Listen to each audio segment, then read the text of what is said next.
Would you like to be somebody who understands how the Holy Trinity plays out in The Lord of the Rings? Then listen to this entire video where I first focus on the father aspect and how Aragorn represents the father of the Holy Trinity. So before we get into this video, please give it a thumbs up and subscribe to my channel if you'd like to learn more about self-development, dating, Jungian psychology, and how to reduce suffering in life. Let's get into it. So, the Holy Trinity is a Christian concept of the Father, the Son, and the Holy Spirit. Now, I do not want to describe the Lord of the Rings as an exclusively Christian concept or narrative, but because it's really more a human mythological narrative, which is hence represented in, which is abstracted out onto Christianity, but it is present in so many movies and pieces of art. So this video will be the first part of a three video little series of I'll first go through the Father, then probably the Son or the Holy Spirit, I'm not sure, and then the third one. Okay, so the Father in the Holy Trinity represents order, structure, culture, tradition, protection, and it watches over you. It's basically kind of like your culture or your tradition was created by your ancestors to enable fluid, functioning social interactions, a government, infrastructure for you, for the human to live, basically. It's a set of principles, it's the law, it's the protector. Now, Aragorn represents that. He reigns over Gondor in the end. He becomes the rightful king. So, there is this repeating mythological narrative that the Father reigns, but eventually becomes outdated, arrogant, old, obsolete. And a threat from the environment arises, and the Father does not recognize it because the Father thinks the way we've always been doing it, the status quo is good, but the environment is forever shifting and evolving.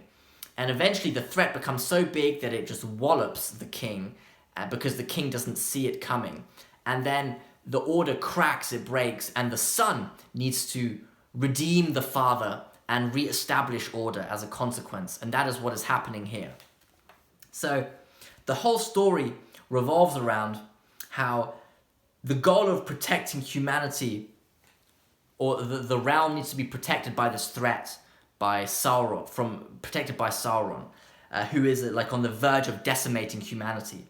And the old king became defenseless because he became delusional of the threat of Sauron.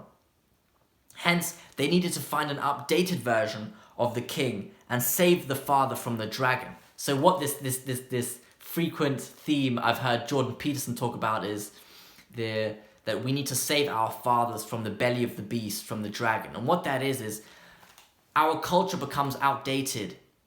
And so let me explain it like this. Our culture was created by our ancestors. Now, they created a culture that was of utility to them. It worked for them. It worked to establish order. Now, the thing is, whilst it's in order, the environment around it is forever changing and shifting.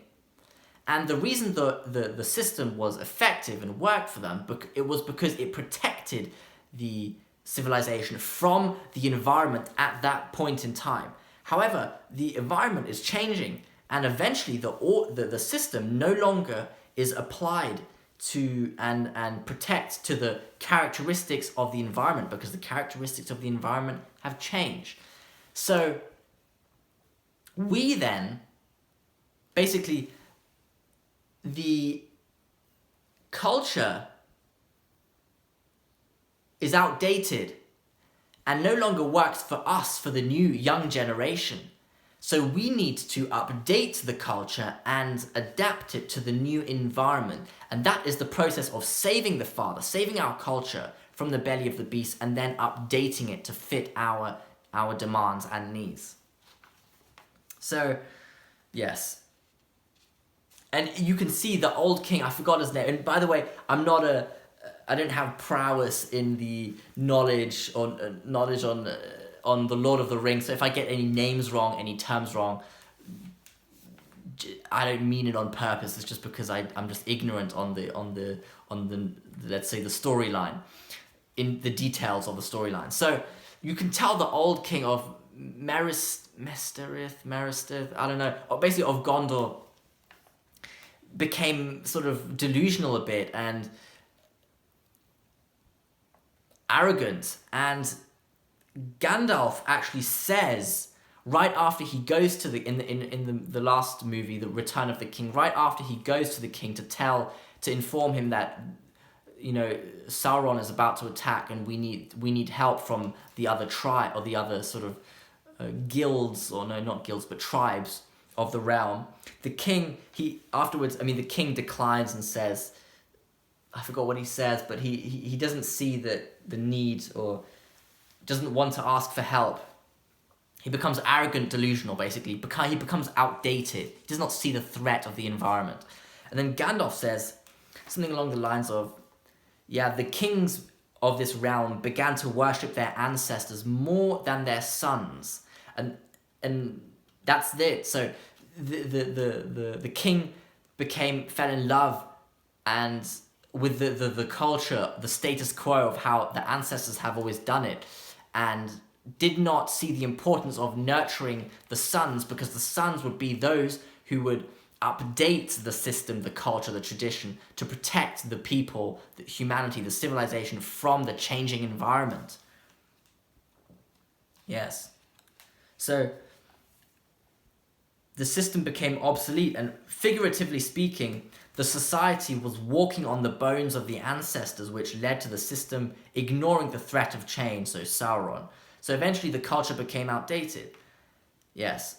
And Aragorn, in the last movie, Return of the King, is handed the sword of the ancestors to slay the dragon. And the sword is the instrument used by his ancestors to create order and slay the enemy, the threat. And that sword is handed on generation to generation in order for the new generation to maintain the order. And because the sword was what the ancestor used to slay the previous manifestation of Sauron. I mean, like, I don't know the details of it, but the previous threat to the civilization. And then the sword was now handed on from Elrond to Aragorn. Yep. And so what does the sword symbolize? The sword just symbolize whatever is needed to protect and create order. Yeah. And I think a good, like a clear, you can typically represent the sword as speaking the truth, because speaking the truth is what maintains order, because in order to, the environment changes, creates a problem, and in order to solve the problem, you first need to locate the problem, and that you do by speaking, discussing it, and that's speaking the truth. Yeah. And Elrond actually says, whilst handing over the sword to Aragorn, a man who can wield the power of his sword can summon to him any army more deadly than any that walks this earth. Can summon to him any army more deadly than any that walks this earth. What he says is, if you can protect humanity from the greatest threats with your sword, then you are the most valuable leader, and the whole world will follow you. That's why the entire world will be your army. The entire civilization will be your army and will outnumber any other smaller army, because you have what it takes to solve humanity's greatest problems, and therefore your leadership is highest priority, and therefore they will follow you. The army will follow you. Yeah, super interesting. Now, but obviously an interesting thing that needs to be stated is Aragorn needs the son to save humanity, actually. Aragorn is the king, he is the father. The saving is done by the son, which is Frodo, which I'll talk about another time. And eventually, as time proceeds, the king will be eaten by the dragon, by the threat, and the process will have to repeat itself. It's like it's a reiterative process. And if it doesn't, if the son then does not redeem the father from the belly of the beast, the chaos will devour humanity, and chaos will, that's sort of what would happen if Sauron would have won. So eventually, you know, Aragorn, like the father will become outdated and obsolete again, and then a new son, or the son will have to step up to the plate again and save humanity again. And also super interesting is Arwen, who is sort of Aragorn's girlfriend, or let's say the queen then, or his wife, representing the feminine, she, when she returns to the land, she's basically, there's somebody says that, I think Elrond says that Arwen's fate is bound to the fate of the ring. So if the ring returns to Sauron and humanity, or Sauron, you know, achieves victory then and wins over humanity, then humanity is lost. And this is super interesting because everybody's fate is lost, but in the story, Arwen's fate is being bound to the ring is really emphasized. And I tried to look into it, and what I realized is it's emphasized because she represents the future generations of humanity, because she will give birth to the new generations. And if she dies, then the rest of humanity dies, because she reproduces. She is the mother, the Virgin Mary, who produces the son, who then saves the humanity and is, you know, steps up to the plate and, you know, leads that process of saving humanity. Yeah, so that's super interesting because, you know, everybody's fate is bound to the ring in that story, but they emphasize that it's Arwen's fate, and that's because without her, if she dies, then the fate of humanity is lost, because she is the key to reproduction and producing the new son then, who will need to save the father from the devil, from the dragon.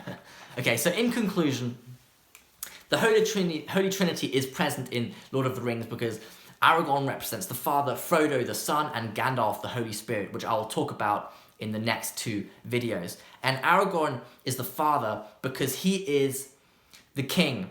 He represents the protector of the realm, the culture, the tradition, which enables order for the in-group, for the civilization. And the old king became outdated because he worshipped his ancestors, the status quo. And that was insufficient because there was a new threat arising on the horizon, which was about to engulf and consume and devour the civilization, and he did not see it. So a new king had to step up, which is Aragorn. But actually, the son is the person who saves humanity. But Aragorn is the new king. He represents the new, updated version of the order, of the culture, of the tradition. So please leave a comment below whether you think there are any other reasons why Aragorn represents the father in this storyline of Lord of the Rings, or any other feedback you'd like to give me on this concept of the Holy Trinity in the narrative of Lord of the Rings. So I hope you enjoyed this video. Please give it a thumbs up and subscribe to my channel if you'd like to learn more about self-development, dating, Jungian psychology, and how to reduce suffering in life. Thank you for listening.